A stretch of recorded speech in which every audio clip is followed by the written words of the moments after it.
Here we are at the project Food for Thought. And the first thing you'll notice is that each lesson begins with a learning target, so you know exactly what your students should know by the end of the lesson. Each lesson also has this preparing for section where you can find any online resources you might want to preview ahead of time or any supplies you might want to gather. Then there's a pretty straightforward step-by-step lesson plan. Every Blue Apple project begins with some sort of engaging entry event, something to really hook students and get them emotionally vested in the project. In this case, it's an eye-opening game called Your Heart or Mine. Then every lesson ends with students reflecting on their learning and recording those thoughts in their reflection journal. I also want to point out that there are online learning options. So if you find yourself in a blended learning environment, this will give you ideas for which parts of the lesson are better suited for in-class versus which parts are better suited for online. Or if you're in a completely remote environment, here's the modifications to make this work in that environment, including a digital version of the game, Your Heart or Mine.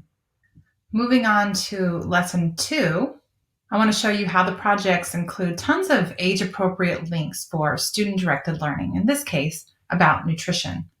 And if you have struggling or emerging readers, up here are K2 modifications to differentiate for those students.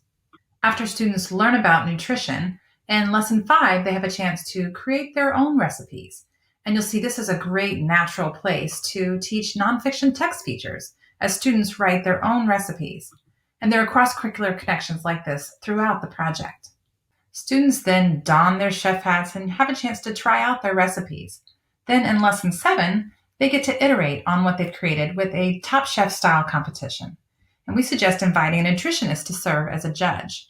Don't have time to find one? Here's the contact information for a few who can visit your students. Hopefully that'll save you some time. Finally, every project offers students the opportunity to showcase their learning to an authentic audience. In this case, here's all the information you need to be able to publish and sell their class cookbook online. And there's even a suggestion on how they can donate the proceeds to really make a difference in the cause of nutrition. Lastly, I just want to show you how up here you can access those cross-curricular content connections. Remember, I showed you the connection for nonfiction text features in lesson 5, but here you can see there's math, ELA, science, social studies, even social emotional learning connections. And over here are real-world connections. Remember, I showed you the nutritionist, but there's so many more real-world connections.